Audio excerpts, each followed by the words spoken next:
여러분, 멀쩡하던 내 컴퓨터가 갑자기 막 윙 하면서 팬은 미친 듯이 도는데 속도는 거북이. 이런 경험 다들 있으시죠?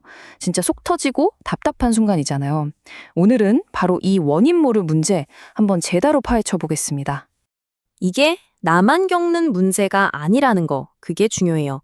게이머부터 시작해서 영상 만드는 크리에이터, 그냥 평범하게 컴퓨터 쓰는 우리 모두를 괴롭히는 문제거든요. 자, 한 스트리머가 실제로 남긴 이 절규, 이걸로 오늘 이야기 한번 시작해 볼게요. 네, 바로 이 숫자. 100%. 작업 관리자 딱 켰는데 이 숫자가 보이면 정말 가슴이 철렁 내려앉죠. 이게 무슨 뜻이냐면요. 우리 컴퓨터의 뇌라고 할 수 있는 CPU가 그냥 완전히 과부하에 걸렸다는 빨간불, 위험 신호인 겁니다. 좋습니다. 그럼 이 미스터리의 실마리를 한번 따라가 보죠. 실제 있었던 일인데요. 한 스트리머의 이야기를 통해서 추적해 볼 거예요. 이분 정말 빤빤한 고사양 게이밍 PC를 가지고 있었는데 바로 이 문제 때문에 컴퓨터가 그냥 곧 철 덩어리가 될 뻔했거든요. 자, 이 스트리머분 PC 사양 좀 보세요. CPU는 i7 01700F, 그래픽카드는 1660ti, 램은 무려 32기가예요. 와, 이 정도면 솔직히 방송하면서 게임 돌리기에 충분하고도 남는 사양 아닌가요? 그런데 말이죠. 이렇게 빵빵한데도 방송은 계속 끊기고 게임은 렉이 너무 심해서 도저히 할 수가 없었던 거예요. 정말 환장을 누르시죠. 그래서 이분도 당연히 인터넷을 막 뒤져봤겠죠. CPU 100% 해결법 이런 식으로요. 근데 나오는 건 온통 어려운 전문 용어에 복잡하기만 한 설명들 뿐이었던 거죠. 시키는 대로 다 해봐도 문제는 그대로. 이거 진짜 많은 분들이 내 얘기다 하고 공감하실 거예요. 그렇게 몇 주 동안 머리를 싸매고 있었는데 정말 우연히 지인이 툭 던진 한마디가 이 모든 미스터리를 푸는 결정적인 열쇠가 됩니다. 그리고 그 원인을 알고 나면 정말 와, 이렇게 간단한 거였다고? 싶을 정도로 허무하기까지 할 거예요. 문제의 핵심이 바로 이거였습니다. 진짜 황당해요. 이 스트리머 PC의 CPU는요, 원래 뇌가 8개, 그리고 그 뇌를 돕는 일꾼이 16명이나 있는 고성능 모델이었어요. 그런데 정작 실제로 일하고 있던 건 뇌 2개랑 일꾼 4명뿐이었던 겁니다. 아니, 8차선 고속도로를 만들어 놓고 2차선만 쓰고 있었던 셈이죠. 이러니 당연히 차가 막히고 과부하가 걸릴 수밖에요. 자, 그럼 이 어이없는 문제를 어떻게 해결했냐? 놀라지 마세요. 정말 간단합니다. 키보드에서 윈도우 키랑 알파벳 R을 같이 누르세요. 그럼 조그만 실행창이 뜨죠? 거기에 ms config라고 치고 엔터. 그리고 부팅 탭으로 가서 고급 옵션을 누르면 프로세서 수라는 항목이 보일 거예요. 만약 여기에 체크가 되어 있다면 그냥 그 체크를 풀어버리세요. 그리고 확인 누르고 재부팅하면 끝. 정말 이게 다예요. 이렇게만 해주면 윈도우가 드디어 정신을 차리고 CPU의 모든 뇌를 다 쓰기 시작합니다. 그 결과는요? 와, 그야말로 드라마틱했습니다. 보세요. 이 간담한 클릭 몇 번으로 똑같은 게임 방송을 하는데도 100%까지 치솟았던 CPU 사용량이 순식간에 28%로 뚝 떨어졌습니다. 이제야 제 성능을 다 내는 거죠. 속이 다 시원하네요. 자, 그런데 나는 확인해봤는데 원래 체크가 안 되어 있던데요 하는 분들도 분명 계실 거예요. 맞습니다. CPU 100%의 원인이 이것만 있는 건 아니거든요. 그럼 지금부터 수사망을 좀 더 넓혀서 우리 컴퓨터의 자원을 몰래 갉아먹는 다른 용의자들을 한번 잡아보겠습니다. 첫 번째 용의자는 바로 자원 도둑들입니다. 이름 그대로예요. 우리가 모르는 사이에 컴퓨터 뒤편에서 조용히 실행되면서 CPU 파워를 야금야금 훔쳐가는 녀석들이죠.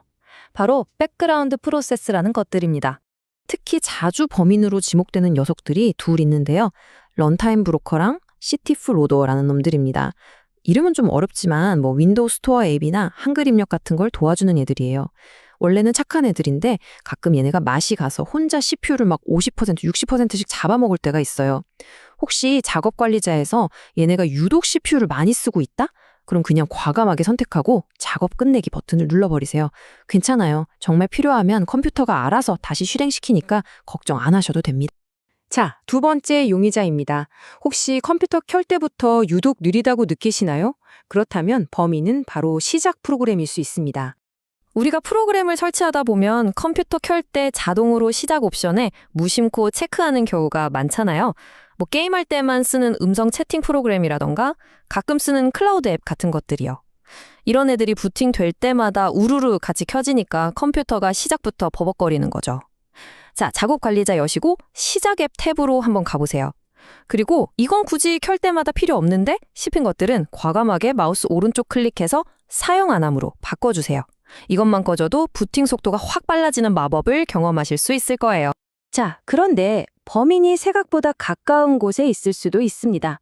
바로 윈도우 그 자체 말이죠.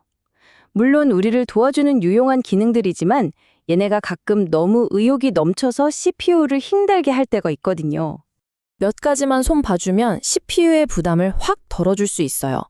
첫째, 윈도우 검색 색인. 파일 빨리 찾게 해주는 건 좋은데 이게 은근히 백그라운드에서 일을 많이 해요. 범위를 좀 줄여주면 조용해집니다. 둘째, 윈도우 디펜더 자동 검사. 갑자기 컴퓨터 느려져서 보면 얘가 막 검사 돌리고 있을 때 있잖아요. 이 검사 시간을 아예 우리가 컴퓨터 안 쓰는 새벽 시간으로 옮겨버리는 거죠. 셋째, 이건 램이 16기가 이상으로 넉넉한 분들을 위한 팁인데요. 메모리 압축이라는 기능을 끄는 겁니다. 램이 부족할 때를 대비한 기능이라 램이 충분하면 오히려 꺼두는 게 CPU에는 더 좋아요. 그리고 마지막으로 날씨나 뉴스처럼 아예 안 쓰는 기본 앱들 있죠? 이런 건 그냥 지워버리는 게 속 편합니다. 자, 지금까지는 시스템 설정이나 프로그램 문제였죠. 그런데 만약 이 문제의 배후에 더 나쁜 녀석이 있다면 어떨까요? 네, 바로 악성 코드나 바이러스 같은 초대받지 않는 손님들 말입니다. 이 악성 코드라는 게 정말 악질인 게 우리 컴퓨터에 몰래 숨어들어서 CPU 파워를 훔쳐가요. 뭘 하려고? 자기들 이익을 위해서죠. 예를 들면 내 컴퓨터로 몰래 비트코인 같은 가상화폐를 채굴한다거나 하는 식으로요. 내 전기세 써가면서 말이죠. 그래서 이유 없이 컴퓨터가 계속 느리다면 반드시 MZK 같은 전문 악성 코드 제거 툴로 한번 싹 검사를 돌려보는 게 필수입니다. 자, 이제 정말 마지막 방법입니다. 이것저것 다 해봤는데도 도저히 해결이 안 될 때 쓰는 이른바 최후의 수단이죠. 가장 강력하고 또 가장 확실한 해결책이기도 합니다. 바로 싹 밀고 새로 시작하기입니다. 윈도우 초기화를 통해서 중요한 파일은 남겨두고 시스템만 처음 상태로 돌리거나 아니면 아예 하드디스크를 깨끗하게 포맷하고 윈도우를 새로 설치하는 거죠. 이건 뭐 소프트웨어적으로 꼬여있던 문제라면 어떤 문제든 해결할 수 있는 그야말로 궁극의 해결책이라고 할 수 있습니다. 네, 지금까지 여러 용해자들을 살펴봤는데요. 너무 많아서 헷갈리신다고요? 걱정 마세요. 여러분을 위해 이 모든 수사 과정을 한눈에 볼 수 있는 문제 해결 치트키를 준비했습니다. 자, 이 표를 잘 봐주세요. 내 컴퓨터가 보이는 증상에 따라서 뭘 가장 먼저 확인해야 할지 딱 정리해뒀습니다. 예를 들어 컴퓨터 켜자마자 느리다. 그럼 시작 프로그램부터 보는 거고요. 그냥 아무것도 안 하는데 CPU가 높다. 그럼 윈도우 디펜더나 색인 설정을 의심해 보는 거죠. 이 표 하나만 있으면 여러분도 이제 디지털 탐정이 될 수 있습니다. 오늘 이렇게 답답했던 PC 성능 저하 문제의 원인을 찾고 또 해결하는 여러 방법들을 알아봤습니다. 이제 여러분은 더 이상 이유도 모른 채 답답해하지 않아도 됩니다. 스스로 문제를 진단하고 해결할 수 있는 도구를 손에 넣으셨으니까요. 자, 이제 여러분의 컴퓨터에 숨어있는 미스테리를 해결하러 가볼까요?